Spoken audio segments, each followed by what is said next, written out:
अब क्या है पी। पढ़िए फिर कौन तीसरे व्यक्ति पढ़ो किताब पढ़ो लॉ पीरियड।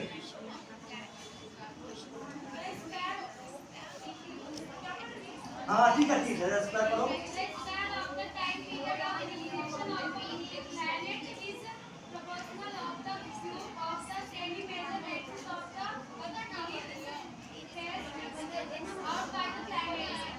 देखिए ये क्या है,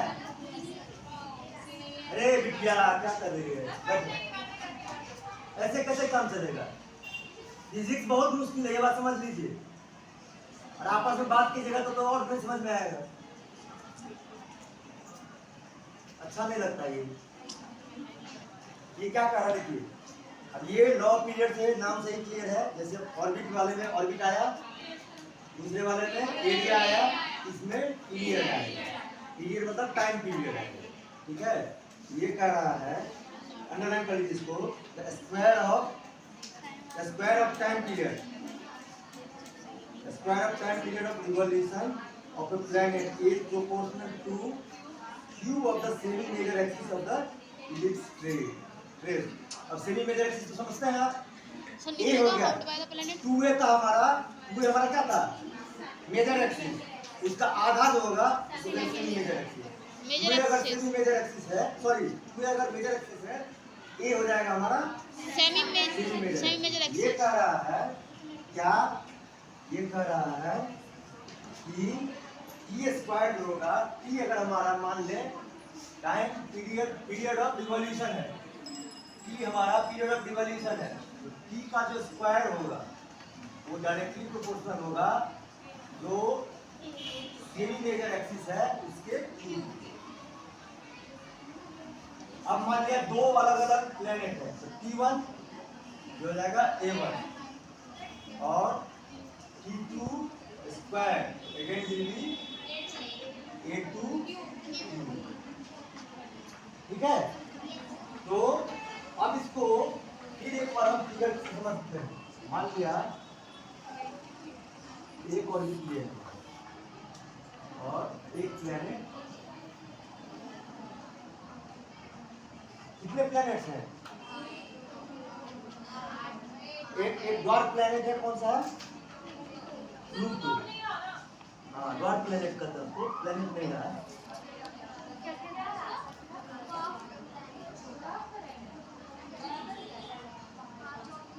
अब नहीं रहा, दिया हुआ आपको किताब में दिया हुआ है, देखिए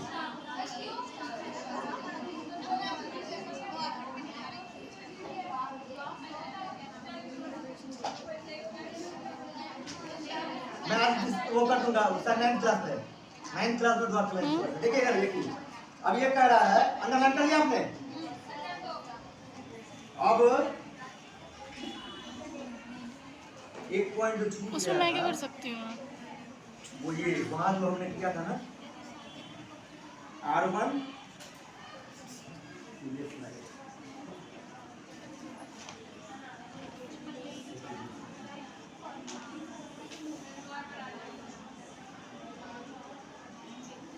हमारे पास यही जगह है इसलिए यहाँ कर देते हैं। हमारे पास क्या आया था R1 bye R2 equal to, कुछ ध्यान दे रहे हैं। तो हमारे पास इससे पहले क्या था R1 V1 equal to R2 V2। आप उसके बाद इसमें दोनों तरफ m से मल्टीप्लाई कर दीजिए, इधर भी m और इधर भी m कर सकते हैं। ये क्या लगा m R1 V1 equal to m R2 और ये हो जाएगा L1 इक्वल टू L। अब क्या है, वो तो P है। हाँ तो जो लॉ ऑफ एरिया है उसमें एक पॉइंट छूट गया था, इसीलिए मैं लिख करके लाता हूँ छूटेंगे। तो एक पॉइंट छूट गया था, वो क्या कि इससे क्या पता चल रहा है L1 equal to L2 equal to L3 equal to L4, मतलब हमेशा एंगुलर मोमेंटम सेम रहेगा। यहाँ क्या हो जाएगा लॉ और पीरियड, लॉ पीरियड में दूसरा हम जो लाइन अंडरलाइन के उसका लाइन ये भी कर सकते हैं कि लॉ पीरियड के हिसाब से एंगुलर मोमेंटम हमेशा कंजर्व होता है। Angular momentum is conserve can be derived from the fact that it is being given by law of speed. नहीं पीरियड, ठीक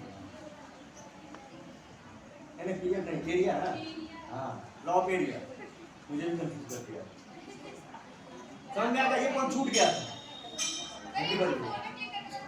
अब देखिए इसमें क्या करना है आपको, ये 3 का 3 नियम देख लिया।